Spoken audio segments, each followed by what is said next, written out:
Okay, I want to welcome you to one of my first videos for the group members in TWT, and also just to explain why I took the trade that I took today. We shorted US500.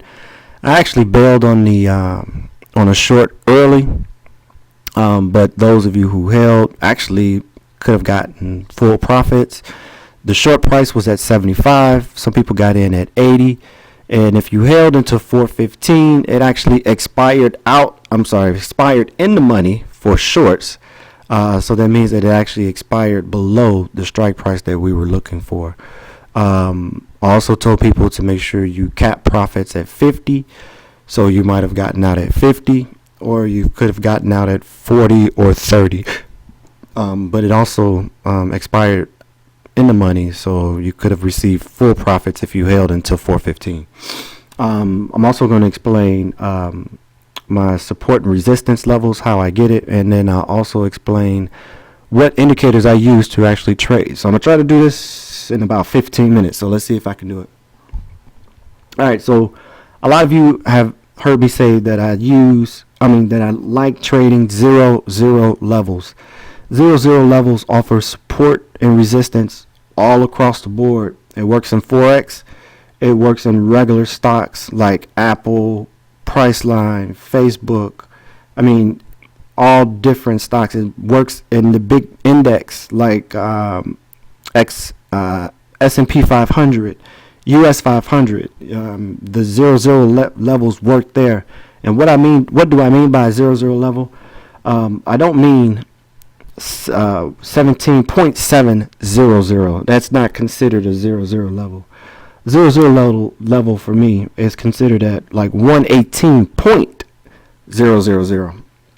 So after the point, when you're in the hundreds, after the point, when you're in the 40s and 50s, so say this wasn't 117, then 40 would be considered like a 0-0 level.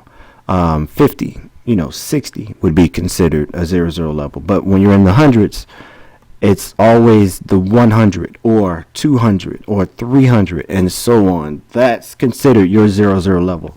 So here, 118.00.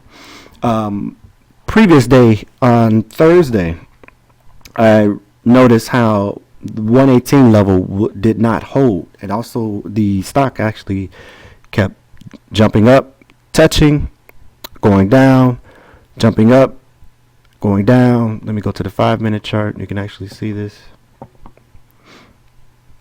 This is all day yesterday.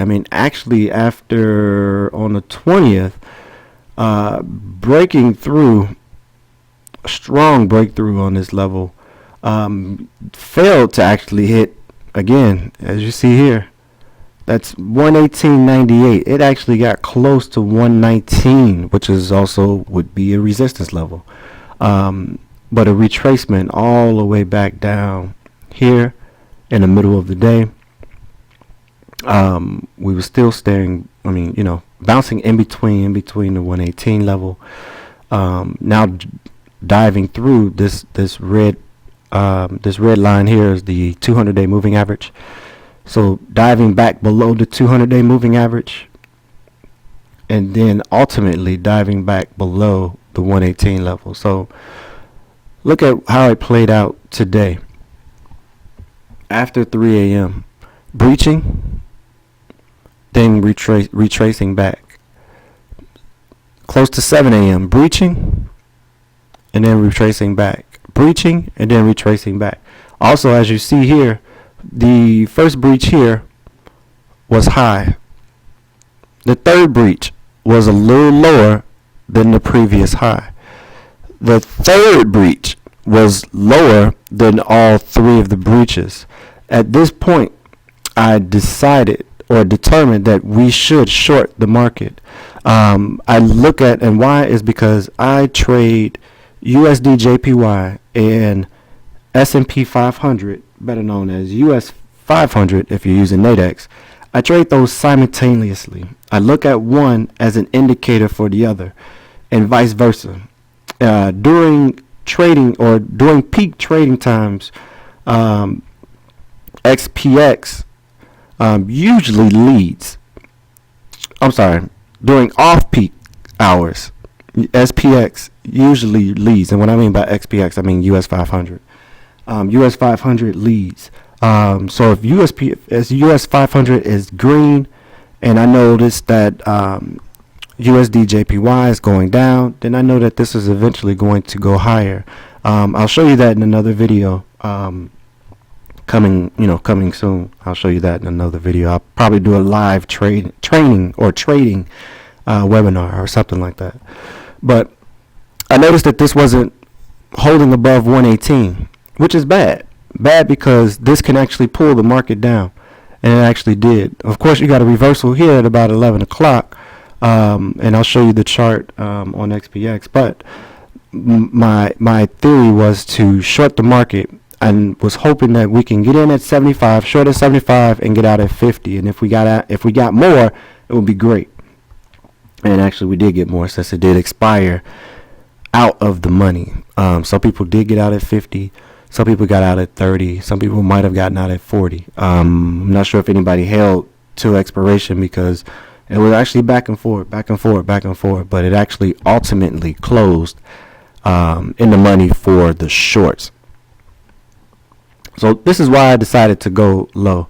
But 118.00 was my ultimate. That was my ultimate level. Above it would have been great. Could have been bullish for the market. But also, I want to show you something else.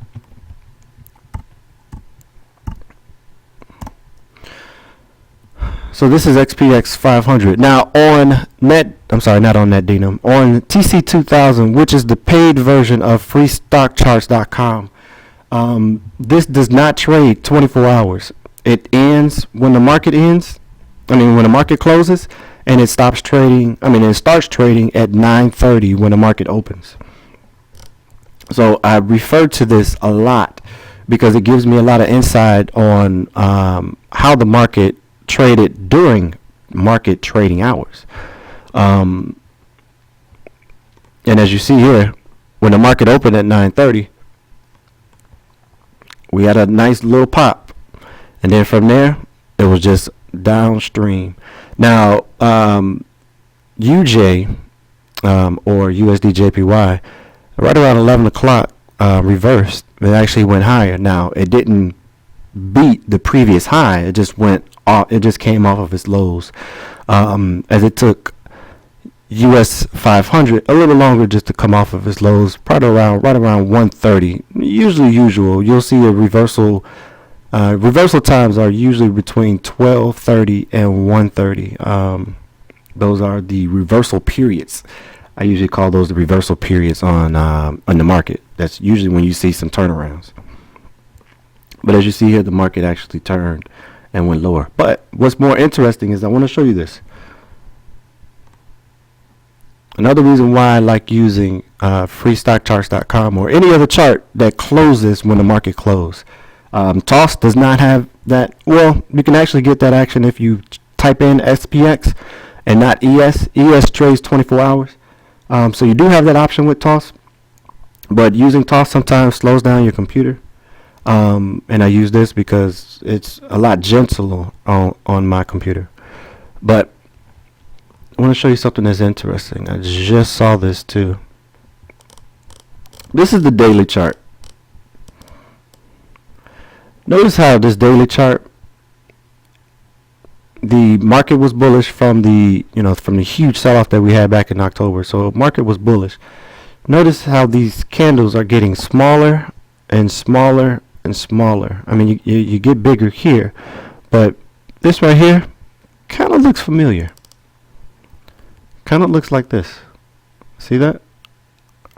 And then we drop. Kind of looks like this. See that? Then we drop. Oh, sorry. It's the same thing. But notice that pattern kind of repeats. So kind of interesting how we go when we go into the rest of the year on how the market will theoretically trade. I will stay on top of it. As of right now, RSI is my friend. I love RSI. I wish I could use RSI in my daily life for oversold and overbought indicators. RSI on every last one of my charts that I use. All right, so I got 5 minutes, so let me try to explain this really quick. The market is overbought. This sell-off could be the start of something that's going on. I don't know yet, and I don't want to jump to conclusions, but I also want to tell you about a gap fill. I know I'm jumping around here, but we actually did not get a gap fill today. I was actually looking for that today. I thought we actually got it, but we didn't. Now, a gap fill is the close of the previous market and where the market opens on the next day. So this yellow line right here represents the close of Thursday trading. The blue line here represents the opening of on Friday. This is known as the gap in between here. I actually thought that we had filled the gap, but we did not fill the gap. We actually went to the open and actually went higher. So if we would have gotten a gap fill, that would be expected, because sometimes markets do gap fill. And they do it a lot. All gaps actually gets filled. So I haven't seen one gap that has not been filled. Maybe once in Apple, I think I've seen a gap that has not been filled. But XPX has filled the gaps on the market. Let me see if I can show you one. Let me remove some things real quick. I'm going to pause the video. Give me a second. All right, I'm going to be rushing through the video, and I cannot find a gap that needs to be filled. The only gap that I can see that needs to be filled was a gap on October 30th. And as you see here, this is the close, this is the open of the next day.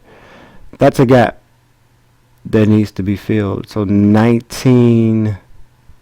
about 1994. So wow, a retracement back to the 2000 level, that would be huge. But who knows how the market will trade. That may happen during election times. We don't know. But we prepare for it. That's all, that's all we can do is prepare for it. So I got about 3 minutes left on this video. I don't think I'm gonna have enough time to explain my indicators, but I just wanted to explain why I took the trade that I took. And it was only because of USD JPY and how it was trending. And it would not trend above or stay above that 118 level. So that's why I took that. So in my next video, I'll actually explain charting, how I chart my support and my resistance levels, and also my different indicators that I use. So as you see, I use a lot of different moving averages. So I'll explain all of this too on the next video. So if you have any questions, let me know. I'll try to do a video on a lot of stuff. So I got this new video software. Thanks, John, for hooking me up with this video software. But I will be posting a lot more. So thank you for being a part of TWT, and I'm hoping that you're learning a lot, and I want to feed you with more information.